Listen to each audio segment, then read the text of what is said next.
Поштувани гледачи, еве неповторно назад по музичката пауза, се враќаме во живо студиото на МТМ телевизија и продолжуваме понатаму со емисијата. Наред е да го најавам и мојот прв соговорник за денеска, чест ми е што до мене во студиото е доктор Боријан Павловски, инаку координатор за јавно здравје и женско здравје во Сдруженијето за еманципација, солидарност и еднаквост на жените во Република Македонија. Добар ден, господине Павловски, и добро ни дојдовте пред. Добар ден, ви благодарам на поканата. Така, денеска ќе зборуваме за една интересна тема, односно се што опфаќа женското здравје, за кое што сметам дека еве многу малку жените имаат можност да се информираат за сето тоа во Македонија, па еве токму преку нашата емисија ќе им дадеме можност да се запознаат нешто повеќе за сите теми и прашања поврзани со оваа тема. На почеток да започнеме еве со тоа колку нашата држава нуди нели услови за женско здравје. Сигурна сум дека тоа ги интересира нашите гледачи. Има ли еве во Република Македонија достапни ли се, да кажеме, сите здравствени услуги поврзани со репродуктивното здравје за жените во Македонија? Така. Значи во Македонија пред се услугите за репродуктивно здравје на жените се нудат преку мрежата на матични гинеколози или гинеколози во примарна здравствена заштита. За жал има многу малку други, да речем, установи или институции кои што нудат услуги поврзани со репродуктивното здравје. Тоа покрај матичните гинеколози има центри за репродуктивно здравје кои што се сместени во некои од центрите за јавно здравје низ Република Македонија, меѓутоа не секаде функционираат овие канцеларии или функционираат со ограничен персонал, со ограничено работно време, што значи дека пред се овие услуги можеме да кажеме се нудат преку матичните гинеколози. Меѓутоа, за жал, во Македонија постои недостаток на гинеколози во примарната здравствена заштита, матични гинеколози, особено тие се сконцентрирани во големите градови. Додека руралните средини воопшто нема матични гинеколози, во нито едно село во Македонија. Помалите градови има недостиг на гинеколози, кој што пример Кратово само еден, Крушево повремено, Македонски Брод целата општина рече си да нема гинеколог и така. Значи, постои недостаток во опфатот на жените со овие услуги за репродуктивно здравје воопшто, може да кажеме. Како со матични гинеколози, така и со останати услуги. Така, значи жените се принудени да патуваат од едно до друго место и можеби тоа е една од причините затоа што тие не посетуваат често гинеколог или не се доволно информирани со сите, да кажеме, женски заболувања кои што можат да се појават. Сакам да ве прашам еве и дали и колку здравствениот систем во државата обезбедува соодветна едукација на жените во однос на репродуктивното и сексуалното здравје, имаат ли каде да се информираат? Така. Значи, пред се, Сдружение ЕСС проведе едно истражување за проценка на состојбата по однос на сексуалното и репродуктивното здравје на населението во Република Македонија, кое што беше издадено во 2012 година. И токму ово истражување дава одговор на сите овие прашања, односно дека жените и воопшто и населението, и жените и мажите во Македонија се многу слабо запознаени со темите поврзани со сексуалното и со репродуктивното здравје пред се. Тоа се должи и поради недостаток на вакви посебни услуги кои што би ги информирале луѓето, кои што би ги едуцирале. Речеме дека улога е на матичните гинеколози да вршат покрај прегледите, рутинската работа, да вршат и едукација. Меѓутоа, поради недостаток, значи 50 од истражувањето покажа дека 50% од жените во Македонија немаат ниту избран матичен гинеколог. А и пак оние што имаат избрано, значи овие матични гинеколози се навистина преоптоварени со пациенти, бидејќи се во помал број, и немаат доволно време да посветат на она што исто така важно, покрај здравствената услуга, да дадат здравствен совет, здравствена едукација, така да навистина постои недостаток на услуги кај што би се пружила оваа здравствена едукација воопшто, а особено поврзана со репродуктивното здравје. Така, интересно ми е да ве прашам еве колку припадничките на понежниот пол во нашава држава се запознаени со средствата за контрацепција, дали се доволно едуцирани околу сите болести кои што можат да се пренесат преку сексуален пат. Така. Значи, повторно нашето истражување покажа, а исто и слични истражувања на оваа тема кои што се претходните години спроведени во Македонија ги покажуваат речиси слични податоци. Например, нашето истражување покажа дека околу 50% и повеќе од жените немаат доволни познавања за средствата за контрацепција. Пред се, или воопшто не знаат, не се информирани ништо за нив, или пак мислат дека тие се штетни по нивното здравје и тоа е една од главните причини зашто жените не ги користат. Токму поради таа погрешна информираност, неедуцираност, и затоа и стапката на користење на контрацепција е многу ниска. Значи, истражувањето покажа дека само околу 6% од жените во репродуктивен период, тој е период од 15 до 49 години, користат хормонска контрацепција, додека за бариерната контрацепција, диафрагмата, интраутрината спирала е минимален процент, околу 2%. Повеќе помеѓу младите се користи, да речеме, кондомот, меѓутоа најголем дел од жените, особено жените во брак, рече се и да не користат никакво средство за контрацепција или се базираат на ние традиционални несигурни методи за контрацепција. Така, со оглед на тоа, еве сакам да ве прашам дали еве од ваша гледна точка сметате дека треба да се воведе еден предмет во училиштето кој што ќе опфаќа оваа проблематика и уште од најрана возраст да можат еве припадничките на понежниот пол да се информираат или доколку еве не би се насочиле кон тоа да се воведе предмет во училиштата, што вие предлагате еве како специјалист по тоа прашање, на каков начин може да се подигне свеста кај самите жени во Македонија? Че Сдружение ЕСЕ, нашата работа низ изминативе години и се уште се залагаме токму за воведување на еден предмет во основните и средните училишта. Така? Еден сеопфатен предмет кој би била и здравствена едукација, а со посебен акцент на сексуалното и репродуктивното здравје. Секако родово сензитивен предмет, бидејќи секако момчињата и девојчињата имаат различни потреби и им требаат различни информации од оваа област. Тоа е најефикасниот и најсоодветниот пристап, бидејќи тука ќе се опфатат сите ученици од основните и средните училишта, и машките и женските подеднакво, и ќе бидат уште од помала возраст информирани. Информацијата е многу важна во таа возраст, бидејќи нашето истражување покажа дека најголем дел од младите, над рече се 50% од младите и повеќе можеби во реалноста, информациите ги добиваат преку интернет. За жал знаеме дека на интернет има и од една страна и добри, квалитетни информации, меѓутоа од друга страна има и непроверени информации кои што можат младите луѓе да ги доведат во заблуда. Така да воведување на ваков предмет ќе понуди една универзална покривност со здравствена едукација и за репродуктивно здравје. Меѓутоа во исто време, бидејќи тоа зборуваме за младите, за генерациите кои што доаѓаат, меѓутоа репродуктивниот период е до 49 години. Така да, покрај тоа потребно е организирање и на повремени кампањи, јавни кампањи, медиумски кампањи, кои што би допреле до поширокото население и би се информирале жените и мажите за работите кои што треба да ги знаат поврзани со сексуалното и репродуктивното здравје. Така, интересно ми е да ве прашам, еве, со оглед на тоа кажавте дека за помладите најдобро е да се воведе во училиштето, значи предмет да се изучува за оваа проблематика. Кажавте дека и постарите не се доволно запознаени. Имало ли моменти кога ќе се јави еве некоја представничка на понежниот пол во вашето здружение и да каже дека да има некое прашање или да сака да се информира нешто повеќе околу репродуктивното здравје? Искрено поретко се случува за повозрастните. Обично помладите се јавуваат и ги интересираат овие темите поврзани со сексуално и репродуктивно здравје, додека повозрастните се јавуваат во нашата организација меѓутоа за теми, за здравствени теми кои што се да речеме покарактеристични за повозрастна возраст, интернистички проблеми или останати можеби гинеколошки проблеми, меѓутоа не толку поврзани со репродуктивното и сексуалното здравје. Че младите можеби поради нивната љубопитност па повеќе се охрабруваат да прашаат, додека повозрастните некако немаат доволно, да речеме, можеби и храброст, можеби и интерес да активно се обратат и да прашаат. Така, вие како здружение, освен ова истражување кое што го споменавте, кое што е направено неодамна, дали одржувате еве некои други кампањи или трибини кои што зборуваат за оваа проблематика и можеби дали планирате во иднина на тој начин да пристапите кон ова прашање? Така. Значи, во ЕСЕ постои како организација Здружение ЕСЕ од 95-та година и досега имаме направено доста и здравствени едукации, кампањи и многу активности на полето на женското здравје воопшто, а со посебен фокус на сексуалното и репродуктивното здравје.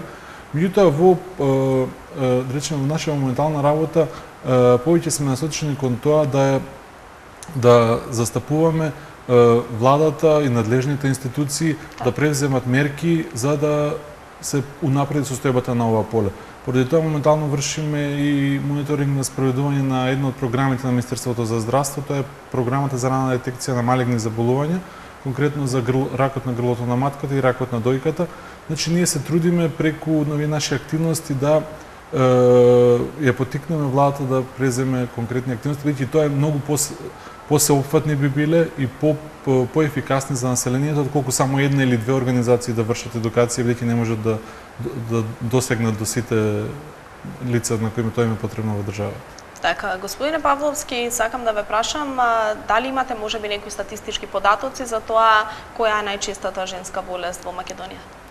Па не, значи заболувања има многу кои што ги погаѓаат и мажите и жените, речеме од оваа репродуктивна од областа на репродуктивното здравје, како да речем сериозни заболувања и заболувања кои што се со доста висока смртност помеѓу жените се токму овие два карциноми што ги спомнав, ракот на дојката и ракот на грлото на матката. И поради тоа, значи, ние постојано апелираме, оваа прилика ќе искористам, да жените одат на редовни прегледи, редовни гинеколошки прегледи и редовни прегледи на дојка. На тој начин, од една страна е добро што доколку овие два карциноми се откријат на време, можат соодветно да се излекуваат и да дојде до подобрување на состојбата. Така да многу е битна информацијата и редовната посета на своите матични лекари, матични гинеколози, додека, речеме, од друга страна, во однос на сексуално преносливите инфекции, значи податоците кои што ги објавува по време на клиниката за гинекологија и акушерство е дека ХПВ инфекцијата со ХПВ вирусот е во доста голем пораст, особено помеѓу младите и повозрастните во Македонија, а токму и ХПВ тоа е една од ризик факторите понатаму за појава на рак на грлото на матката. Така. Господине Павловски, во последно време, како причина за некористење на контрацептивни средства, како што споменавте вие и на самиот почеток, е можеби финансиската состојба на граѓаните. Кажавте дека за жал немаме доволно гинеколози низ државата. Дали вие сметате дека тоа е најголемиот проблем за некористењето на овие контрацептивни средства и каде ги лоцирате другите проблеми? Така. Па тој е уште еден сегмент, да речеме, од проблемот. Бидејќи во Република Македонија ниту еден контрацептив не е ставен на позитивната листа на Фондот за здравствено осигурање на Македонија. Значи контрацептив не може да се набави со лекарски рецепт, како другите лекови, и да се плати само партиципација, туку треба да се купи приватно, да се плати полната цена. Речеме сега има различни контрацептиви, меѓу тие да речеме дека се движат цените негде од можеби 400 до 600, 700 па 1000 денари од прилike. Тоа на месечно ниво, тоа исто така е проблем во денешно време, веќе знаеме има висока стапка на невработеност, а особено земајќи ги во предвид младите кои што немаат сопствени приходи, а сакаат да купат контрацепција, тоа е за нив премногу. Исто така другите ранливи групи на жени, например жените ромки, жените кои што живеат во сиромаштија, тие 500-600 денари се премногу за нив месечно за да ги платат за да користат контрацепција и секако тоа е еден фактор кој што уште толку придонесува покрај незнаењето да користењето на контрацепција на многу ниско ниво во Македонија. Така, каква е состојбата со другите држави, со соседните или со другите европски држави? Имаат ли тие можност како што споменавте вие, на позитивна листа да набават контрацептивни средства и дали во Македонија во иднина може да очекуваме исто така да се најдат на позитивната листа? Така, значи ние имавме веќе одредени разговори со Фондот за здравствено осигурување, меѓутоа за жал не најдовме на разбирање од нивна страна. Повеќе посочува дека тоа треба да биде набавено од страна на Министерството за здравство. Не знам, ќе видиме како ќе се одвиваат. Ние во континуитет работиме на тоа да има бесплатна контрацепција достапна. Во западните европски земји контрацепцијата е достапна, бесплатна или со некој мал процент на доплата од страна на корисниците. Исто така и во соседните земји на Балканот исто така има барем по неколку контрацептиви ставени на позитивните листи или кои што може граѓаните да ги набават бесплатно, така да се надеваме дека во најбрзо време и во Македонија ќе се случи тоа. Така, господине Павловски, ве за крај да упатиме еден апел до сите наши гледачи. Вие упативте еден добар апел во поглед на превентивата од женските заболувања, што почесто да се посетува гинеколог, колку што се во можност еве граѓаните, па дури ако треба и да отпатуваат до некои од соседните градови, препорачливо е да го сторат тоа, ако не повеќе барем еднаш годишно. Да упатиме еден апел еве до сите млади, па и до постарите за подигање на свеста околу користењето на контрацептивните средства. Така, да, мислам, наистина треба пред се да се информираат соодветно. Тоа е најдобро да го сторат во моментов кај гинеколозите, кај матичните гинеколози или во ние центри за репродуктивно здравје што ги наведов во центрите за јавно здравје. можат доколку сакаат да се обратите во Сдружение ЕСЕ кај нас на телефонот 3298-713 Така? и да прашаат. Исто така може да ја посетат интернет страната на Сдружение ЕСЕ www.esm.org.mk, кај што ќе најдат соодветни информации, имаме брошури, имаме и други материјали. Значи пред се е битно да се соодветно информираат, меѓутоа на прави места, значи или кај лекарите или можат од нашите публикации и понатаму да ги следат сите оние совети. Најважно е, поготово кога без разлика дали се работи за млада девојка или за повозрастна жена во брак и така, поготово кога се работи за орална контрацепција или за изборот на контрацепција, најдобар совет ќе добие од својот гинеколог. Така да кога ќе има потреба за тоа да се обрати до својот гинеколог и ќе биде посоветувана каков вид на контрацепција е најсоодветен за секоја жена. Меѓутоа не треба да имаат страф од контрацепцијата, бидејќи таа нема до толку штетни ефекти како што луѓето мислат во Македонија за жал. Така. Доктор Павловски, не можам да не ве прашам, каков е вашиот став околу новиот закон за абортусот, го оправдувате ли? Така. Значи, ние, Сдружение ЕСЕ беше една од групата на граѓански организации кои што подпишавме петиција, па излеговме и на протест да се смени по процедурата на донесување на тој закон. Значи, ние најмногу, да речем, ни пречеше тоа што тој закон се донесе во една брза постапка.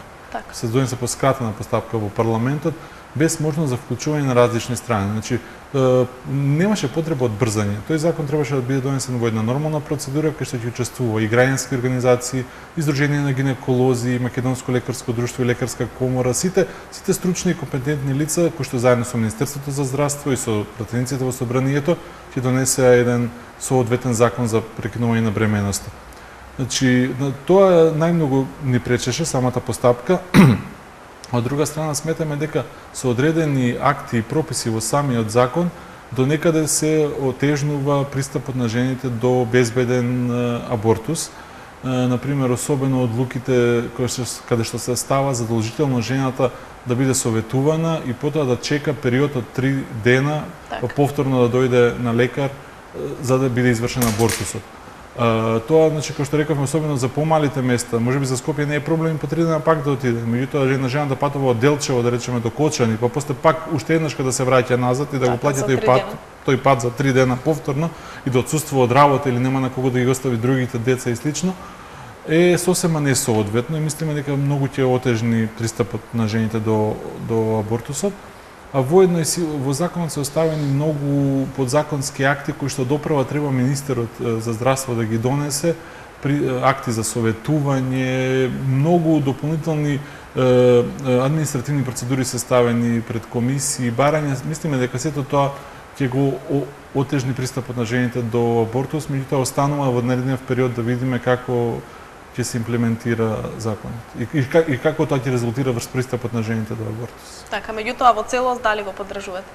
Значи, во целост не можам да кажам во целост, меѓутоа тоа е тоа што ни пречи постапката како беше брзо донесен. Сметавме дека тоа беше нашиот став, значи да се повлече од таа постапка и да се отвори една широка дискусија. Сметаме дека не е во ред закон кој што е толку чувствителен, тоа е чувствително прашање во секоја земја, не само во Македонија, и кој што се однесува особено за жените дека не сме да биде донесен во таква постапка и се уште стоиме на тој став. Сметаме дека овој закон треба да биде повлечен и да се донесе еден нов закон во сосема во една нормална постапка. Значи, не вака на овој начин и со овие акти што веќе ги спомнав, сметаме дека не е соодветно. Така, господине Павловски, јас ќе ви заблагодарам за вашето денешно гостување. Се надевам дека бевме доста информативни и дека нашите гледачи успеа да добијат совети околу репродуктивното и сексуалното здравје. Доколку имаат други прашања, како што споменавте и вие, можат да се обратат на телефоните во вашето здружение или да побараат или совети и на интернет страницата која што ја споменавте. Ви благодарам уште еднаш за вашето гостување и се надевам дека еве почесто ќе имаме вакви гостувања на овие теми кои што како што кажавте и вие треба што почесто да ги има пред себе медиумите. Да, ви благодарам многу за поканата и се надевам дека повторно ќе имаме прилика да соработуваме. Така, почитувани гледачи, вие останете со нас во продолжение, следува и краткиот рекламен блок, па се враќаме повторно назад со уште интересни содржини за денес.